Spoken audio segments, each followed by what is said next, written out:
कामिनी बहुत ही खूबसूरत औरत थी। उसे अपनी खूबसूरती पर बहुत ही घमंड था, लेकिन उसकी शादी बहुत ही साधारण दिखने वाले आलोकनाथ से हो गई थी, जिसे वो बिल्कुल भी पसंद नहीं करती थी। आलोकनाथ दफ्तर के मार्केटिंग विभाग में क्लर्क का काम करता था। महीने के 15 दिन वो टूर पर ही रहता। तनख्वाह भी ठीक ही थी, लेकिन कामिनी की हर दिन नई नई फरमाइशों को पूरा करने के चक्कर में महीने के पहले हफ्ते में ही उसकी सारी तनख्वाह खत्म हो जाती थी। एक दिन की बात है, सुबह का समय था।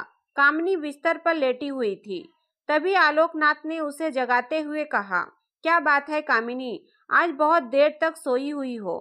कामिनी, अरे जिसकी किस्मत ही सो गई हो वो जागकर क्या करेगा।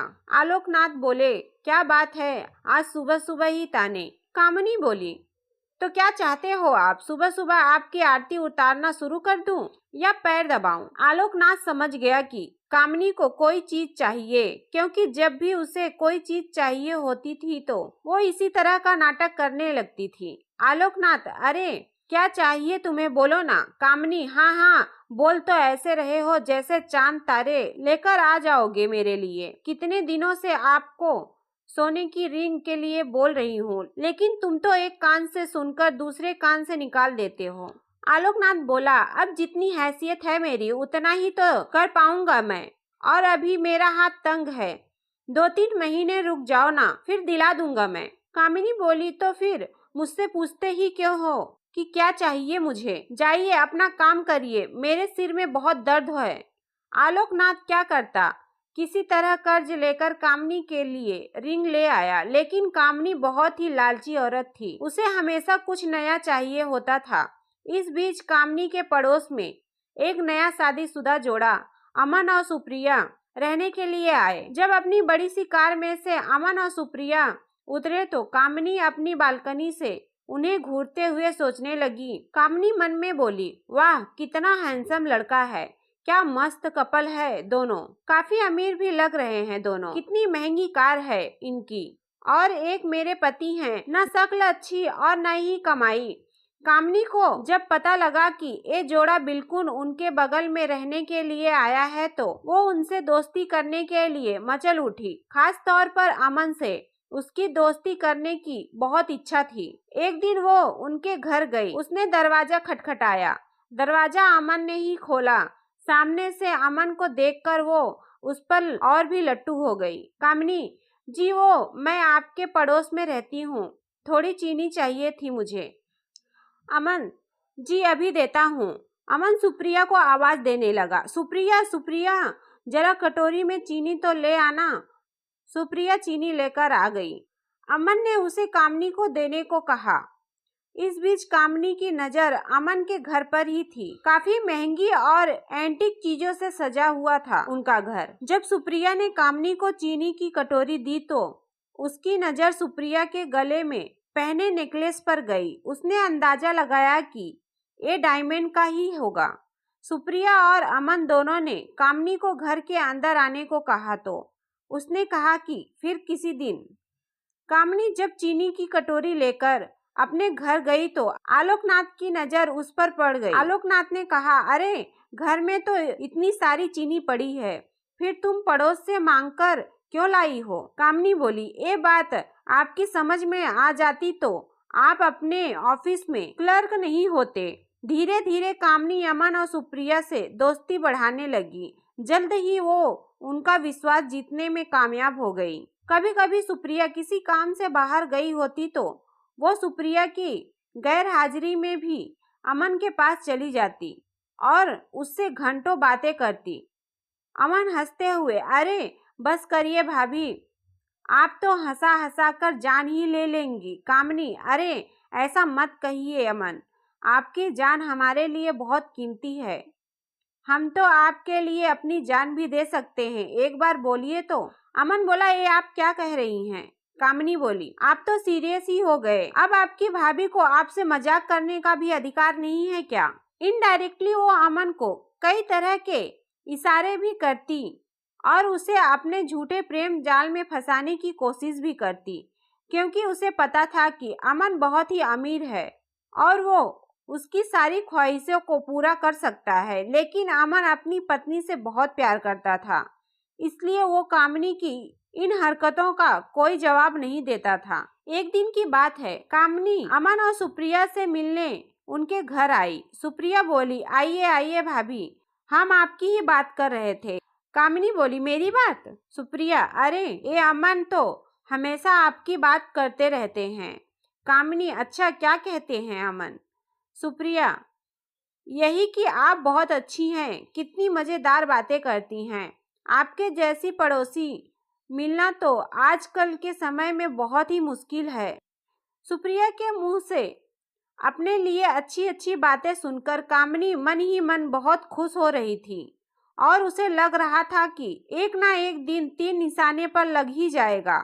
इस बीच सुप्रिया के भाई की शादी तय हो गई। उसके मायके वाले उसे बार बार बुला रहे थे, इसलिए सुप्रिया को शादी के 20 दिन पहले ही जाना पड़ा। अमन को इतनी लंबी छुट्टी नहीं मिल सकती थी, इसलिए उसने शादी के कुछ ही दिन पहले जाने का तय किया था। इधर कामिनी को जब पता लगा कि सुप्रिया 20 दिनों के लिए अपने मायके जा रही है तो उसने मन ही मन एक प्लान बना लिया। कामिनी मन में बोली, यही सही मौका है अमन को फंसाने का। आलोक भी बाहर गए हैं और सुप्रिया भी अपने मायके गई हुई है। सुप्रिया को मायके गए हुए अभी 2 ही दिन हुए थे। रात को 9 बजे कामिनी ने अमन के घर का दरवाजा खटखटाया। अमन ने जरा देर से दरवाजा खोला। कामिनी बोली, क्या बात है अमन, बहुत देर कर दी दरवाजा खोलने में। अमन बोला, अरे भाभी, वो किचन में रोटियां बना रहा था। आपको तो पता है ना, मुझे बाहर का खाना बिल्कुल पसंद नहीं है। कामिनी बोली, अरे तो मुझे कह दिया होता, मैं बना देती। लगता है आप मुझे पराया समझते हैं, अमन बोला। अरे नहीं नहीं भाभी, ऐसी बात नहीं है, मुझे खाना बनाना अच्छा लगता है। कामिनी बोली, लेकिन मुझे ये अच्छा नहीं लगता कि मेरे रहते हुए आप किचन में खाना बनाएं। कामिनी भले ही अपने घर में कम ही खाना बनाती थी, लेकिन यहाँ तो उसका मकसद कुछ और ही था। वो किचन में गई और उसके लिए फटाफट खाना बनाने लगी। उसने ना सिर्फ खाना बनाया बल्कि अमन को खिलाया भी। अब तो कामिनी सुबह शाम उसके घर आती और उसका खाना बनाती। अमन को कामिनी का ये स्वभाव बहुत ही अच्छा लगा। एक दिन अमन बोला, कामिनी भाभी, मैं आपको क्या कहूँ, सच में आप मेरी बहुत मदद कर रही हैं। नहीं तो खाना बनाना और ऑफिस भी संभालना सच में बहुत मुश्किल काम है। एक दिन की बात है, कामिनी सुबह सुबह अमन के घर आई। अमन को लगा कि हर दिन की तरह वो खाना बनाने आई होगी, लेकिन हर दिन वो 8 बजे के बाद आती थी, लेकिन आज तो 7 ही बज रहे थे। कामिनी बोली, अरे अमन, वो क्या है ना कि आज मेरा शावर खराब हो गया है। बुरा ना मानो तो मैं आज तुम्हारे बाथरूम में नहा लूं? अमन ने हामी भर दी। इधर कामिनी तो किसी और भी फिराक में उसने अमन के बाथरूम में कैमरा छुपाया और उसमें ऑटोमेटिक क्लिक बटन ऑन कर दिया। थोड़ी देर के बाद वो जोर से चिल्लाई। अमन डर गया कि आखिर क्या हो गया। वो भागा भागा बाथरूम के पास गया। उसे देखकर कामिनी अचानक से उससे लिपट गई और उसे जोर से पकड़ लिया। अमन को समझ नहीं आ रहा था कि आखिर हुआ क्या है। इधर कैमरा अपना काम कर रहा था। कामिनी बहुत देर तक जब उससे लिपटी रही तो अमन को भी अब अच्छा लगने लगा था, लेकिन अचानक अमन को लगा कि उससे गलती हो रही है, इसलिए उसने उसे झटके से हटाया। कामिनी बोली, ओह सॉरी अमन, वो क्या है ना कि नहाते नहाते अचानक से पता नहीं कहां से 2 छिपकलियां बाथरूम में निकल आईं। उसे देखकर ही मैं डर गई और जोर से चिल्ला पड़ी। अमन अभी कामिनी से अपनी नजरें नहीं मिला पा रहा था। इधर कामिनी अपने प्लान में कामयाब हो गई थी। अमन के साथ उसकी सारी तस्वीरें कैमरे में कैद हो गई थी, जिसमें उन दोनों ने एक दूसरे को गले से लगा रखा था। अगले दिन वो सारी तस्वीरें अमन को लिफाफे में अपने घर के बाहर पड़ी मिली। उन तस्वीरों को देखकर उसका दिमाग झन्ना गया। तभी कामिनी वहां गई। उसके हाथ में भी एक लिफाफा था। कामिनी, अमन, ये देखो, किसी ने कल हमारी तस्वीरें खींच ली हैं। वो मुझे ब्लैकमेल कर रहा है और कह रहा है कि अगर मैं 1 लाख रुपए उसे नहीं दूंगी तो वह यह तस्वीरें मेरे पति को दिखा देगा। अमन देखो, मैं एक सीधी सादी भारतीय नारी हूँ। मुझे नहीं पता कल किसने ये हरकत की है। अमन को भी कुछ समझ नहीं आ रहा था।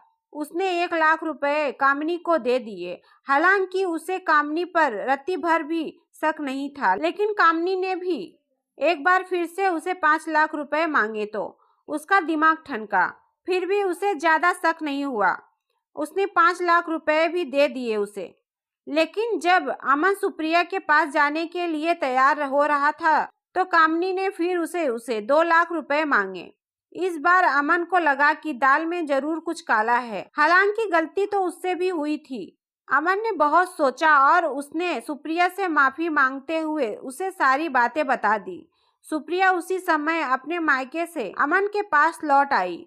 उस दिन कामिनी जब शाम को 2 लाख रुपए लेने आई तो उसने सुप्रिया को देखा। सुप्रिया को देखकर उसका चेहरा उतर गया। कामिनी, अरे तुम कब आई? सुप्रिया सुप्रिया जी अभी आई हूँ भाभी। उसके बाद सुप्रिया ने अमन और कामिनी की सारी तस्वीरें उसे दिखाई और कहा। सुप्रिया बोली, भाभी आपने मुझे बताया क्यों नहीं कि कोई आपको इन तस्वीरों के लिए ब्लैकमेल कर रहा है। मैं अभी इन तस्वीरों को लेकर पुलिस स्टेशन जा रही हूँ। पुलिस का नाम सुनते ही कामिनी के होश उड़ गए। उसे अपनी पोल खुलने का डर सताने लगा। उसने पुलिस स्टेशन न जाने की बात उनसे कही, लेकिन सुप्रिया अड़ी रही। आखिरकार कामिनी टूट गई और रोते रोते उसने अपना गुनाह कबूल कर लिया। सुप्रिया बोली, मुझे शर्म आती है आप जैसी औरतों पर जो अपने मतलब के लिए दूसरे मर्दों को फंसाती हैं। अरे आलोक भैया में क्या कमी है?